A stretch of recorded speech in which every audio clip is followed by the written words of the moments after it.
She scrubbed his mistress's bathroom on her hands and knees, while he stood in the doorway, and said nothing. 4 hours. Raw hands. Aching knees. Every room she cleaned was already registered in her name.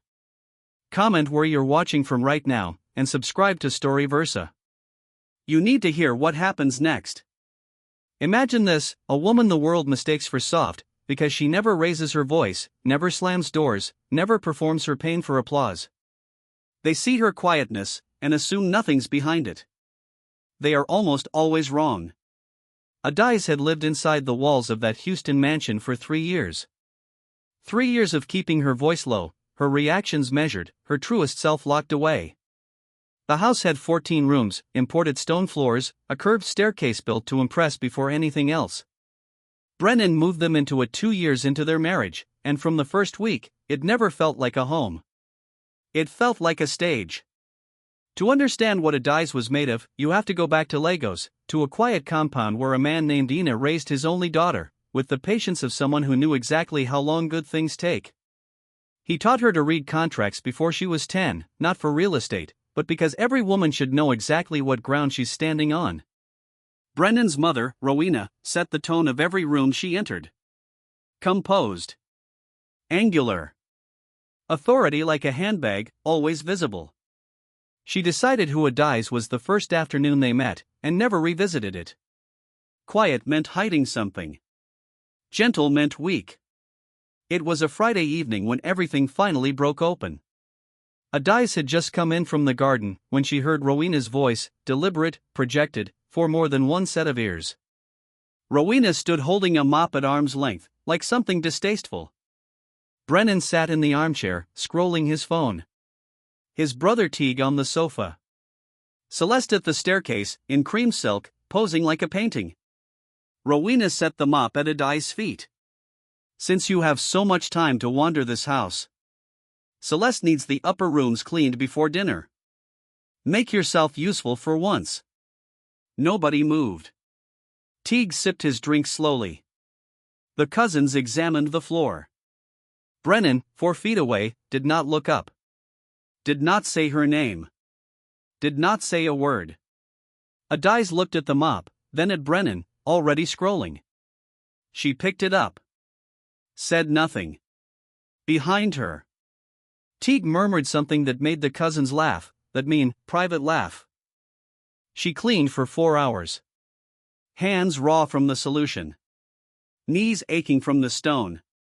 Room by room, steady, methodical. The whole time, thinking about her father, what Ina used to say on the porch in the evenings, in that unhurried way of his. The woman who knows what she holds, never needs to show it to the room. Her phone buzzed once in the 3rd hour. She didn't stop. But that message would change everything, the next hour, the next year, and the rest of her life. Ina had one saying he returned to more than any other. The woman who knows what she holds, never needs to show it to the room. The morning she left for university, he clasped a small gold pendant around her neck, engraved on the back with one word, ready. She wore it every day since.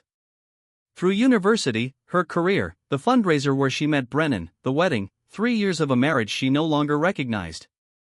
He had updated his will the week after the wedding, transferred the Houston mansion into Adise's name, as a protective gift. Every asset, every property, every account, passed directly to his daughter. No exceptions.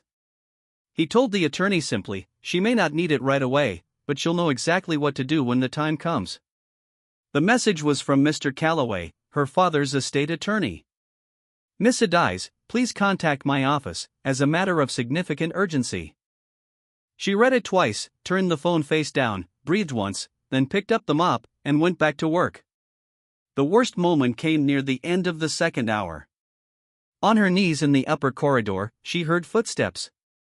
Brennan walked toward the guest suite, fresh shirt, 2 glasses in his hands. He reached her, arm outstretched, knees on cold stone. He stepped over her arm, the way you step over something left carelessly in a hallway. No pause. No recognition. He knocked. The door opened. He went inside. Adise stayed still, for 3 full seconds, felt the complete weight of it, then turned back to the baseboard and kept cleaning. 4 days later, Mr. Calloway told her. Ina had passed, quietly at home, 9 days ago. She was the sole heir. 41 commercial properties, 14 residential complexes, and the Houston mansion, transferred into her name the week after her wedding, as a protective gift.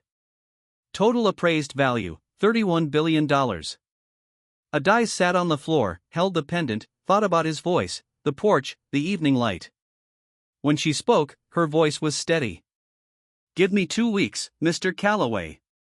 She grieved in private, the way the deepest things are grieved, without witnesses. They saw what they always saw, a woman without leverage.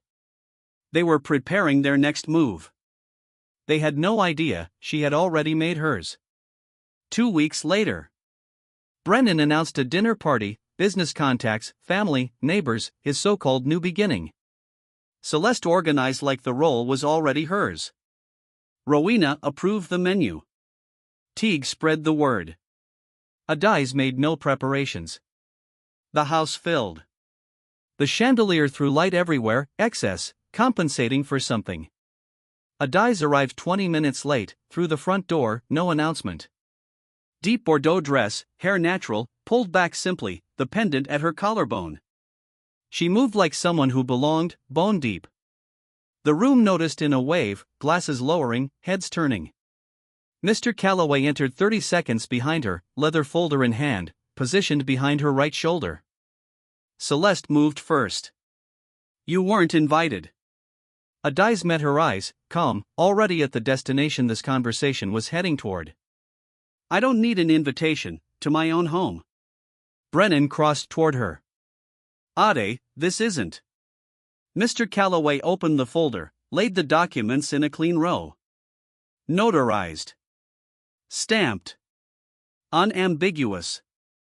The Houston property, 52,000 square feet, transferred 7 days after her wedding, held solely in her name. The full estate, 41 commercial properties, 14 residential complexes, development rights across 7 states, $31 billion, released 11 days ago. The room went silent. Rowena's glass froze halfway to her mouth. Teague stared at the floor, recalculating. Celeste looked at Brennan, sharp realization. Brennan looked at Adise, like someone familiar had become a stranger in one moment. Adise let the silence sit, the way her father taught her. Then she looked at Brennan directly. "You handed me a mop, in my own house. I used it. Now I'm asking you to leave." She picked up the deed, her father's signature on the first page, set it back down. She walked toward the entrance hall, the pendant catching the chandelier light, and went through the front door, without looking back. Brennan was gone within 3 weeks. His name on his car, his clothes, and very little else. 3 years inside a house he never owned. The business contacts pulled back. Celeste emptied her closet by Friday, no explanation.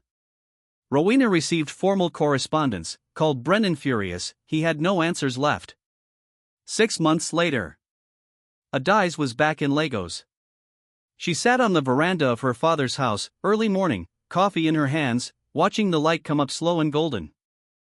On the table, the gold pendant in a carved wooden box, removed for the first time in 16 years. Not because she no longer needed it, but because she had stopped needing it as a reminder, and begun carrying it as a memory.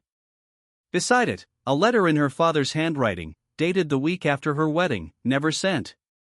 She knew what it said, without opening it. "You already know everything I built this for. I just made sure it would be there when you were ready.